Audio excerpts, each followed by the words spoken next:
The television appearance of former governor of Kaduna State, Nasir El-Rufai, has continued to raise controversies. He made some allegations that made headline, such as Mr. President being behind his rejection as minister and not the National Assembly. He believes the NSA, Nuhu Ribadu, and the current governor of Kaduna State, Uba Sani, are working together to destroy his already built reputation and image. He has been my friend for many, many years, but he is not my friend anymore, because for me, the word friendship is a very important concept. God gave us our relatives. He chose our relatives for us. We have no choice. But thank God we can choose our friends. And for me, a friend is someone that has some fidelity to some ethical and moral standards and will be there for you when you need him, not when there is time to party or enjoy. And I try to live that, okay? And those that are my friends know that I will be there for them when they need me, and I will rise and defend them. That's what I call friend. Ubasani is not my friend. Nuribadu is not my friend. They were my friends at some point, but not anymore, okay? As to what is happening in Kaduna, I don't comment on any job that I walked away from. I left BPE 22 years ago. I only went there to interview the DG for my PhD something, and then they came and interviewed me when they were doing a review of the privatization program. Since I left the FCT, I never went back there until my former classmate in Barewa, Mohammed Bello, became minister and wanted to see me repeatedly, so I decided to drive into his office. I don't comment with what I'm done with. So I won't comment about Kaduna. Those that say I am relevant or not relevant in Kaduna, I don't comment on that. Let us wait. In 2027, we will see who is relevant and who is not. Look, if the State House of Assembly is investigating my administration and they have questions, I think the basic principles of fair hearing require that I am invited. I was never invited, okay? I have read the report of the State House of Assembly where at the end of the report they said 423 billion was siphoned out. There is nowhere in the report where they tabulated that 473 billion from where to where. Money doesn't disappear these days.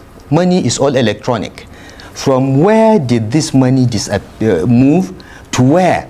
Okay, and the State Assembly recommended that I should be investigated by ICPC and EFCC, blah, blah, blah. I told my guys, calm down. They want us to investigate. We responded and said, this is nonsense, because the state, Kaduna State,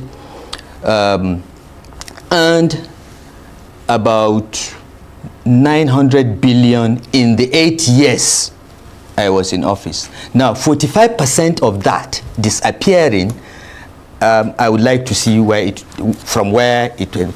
And out of that 900 billion, 500 something billion was salaries and overheads, okay?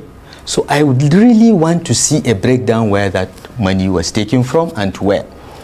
Now, when we responded and got the report, I told my commissioners, government is big. A lot can happen below your level that you don't know. So let's not say anything. Let's wait and see. The anti-corruption agencies, particularly ICPC, have been inviting our people. They have found nothing since then. Okay? An administration that's supposed to have siphoned away 423 billion, so far 2 people have been charged. One for 64 million that was paid to his account as reimbursement for something he did for the government. Another for, I think, 115 million that they said he sold government properties and the money didn't get to the account. The money went into the account and they know, okay? I thought my commissioners or any one of us would be charged for billions. But these are paltry amounts. Now, what's happening in the ICPC? The EFCC has done its investigations and they have not charged anybody because there is nothing, all right? But the ICPC, whose chairman is the brother of a friend of ours called Farouk Adamu Aliyu, who is a very close friend of Nuhu Ribadu, reports to Nuhu Ribadu on this. This project of destroy Nasir El-Rufai is Nuhu Ribadu's conception. He's the architect and he's the builder of that project, and he's the one working with Ubasani to implement it. So far, it has been frustrating for them because they have not been able to find anything. In fact, what they have resorted to doing in the last 2 weeks is to be calling lower level people and some of my officials and saying, implicate Nasir El-Rufai and your problems will go away. This is what the ICPC has become. The EFCC is far more professional. They have, done a much better job of it. And now that we have seen that the whole thing is a charade, we are going to start fighting back. Right. Okay, Charles. I've been in public service for a long time. I was advisor to Abdusalam Abubakar.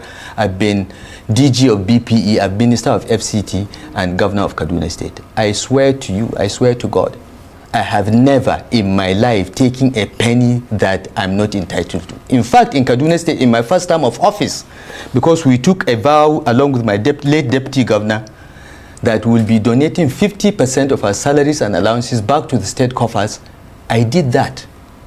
I gave my own entitlements to the government, and I have treasury receipts for that. Right. I have never taken a penny of it. But somebody wants to destroy my reputation. Why? Nobody wants to be president in 2031. Well, he has to eliminate every northerner that he thinks is in the radar. That's what's going on. He further accused Mr. President of favoritism by appointing only his boys while making reference with an Agbero and an Omoluabi. He accused Mr. President of favoritism by appointing only his boys while making reference with both Omoluabi and an Agbero. He made a hint to seek another platform if certain conditions, according to him, are not met. While applauding the president's policy reforms, Nasir El-Rufai faults the sequencing due to lack of unqualified managers. The very high expectations we had of the president to take this country to the next level based on his track record in Lagos is somehow not materializing.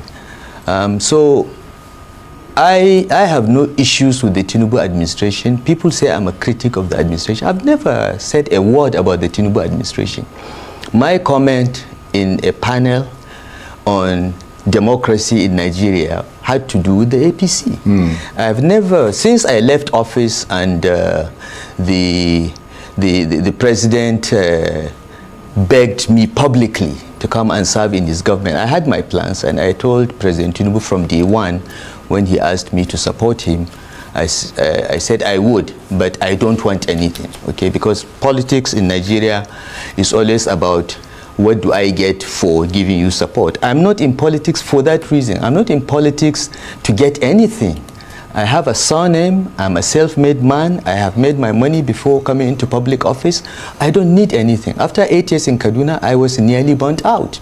I was struggling for 8 years and I wanted to take a break, and I had my private plans.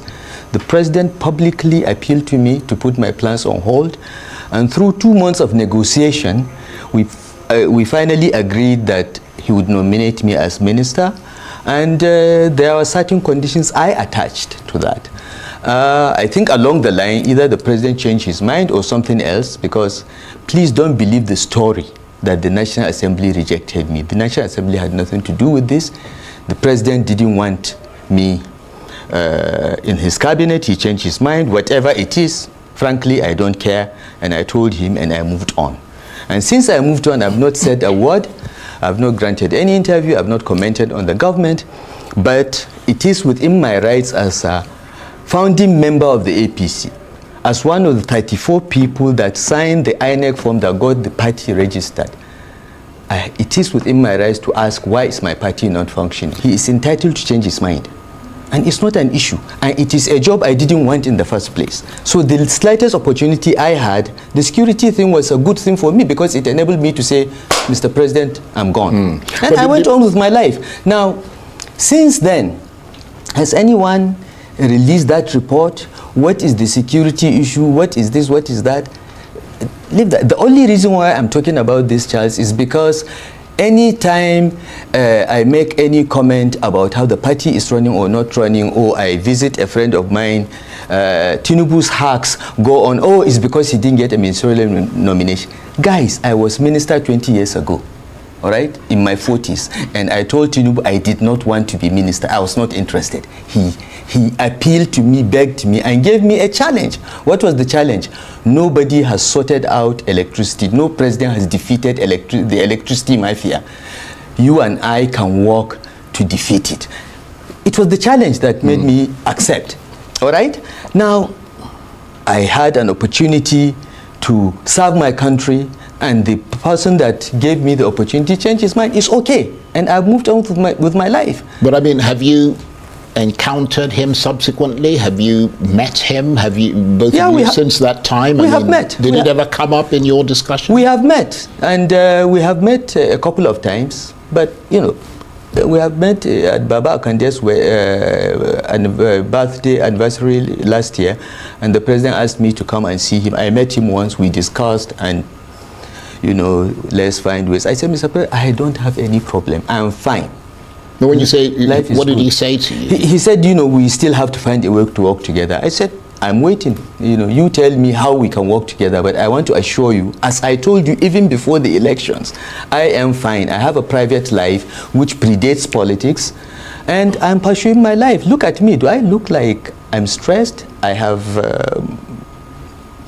put on weight. I sleep better. I don't have to read security reports about bandit attacks here, or, you know, I am at peace. Please do subscribe to Voice TV Nigeria as we keep you updated on proceedings.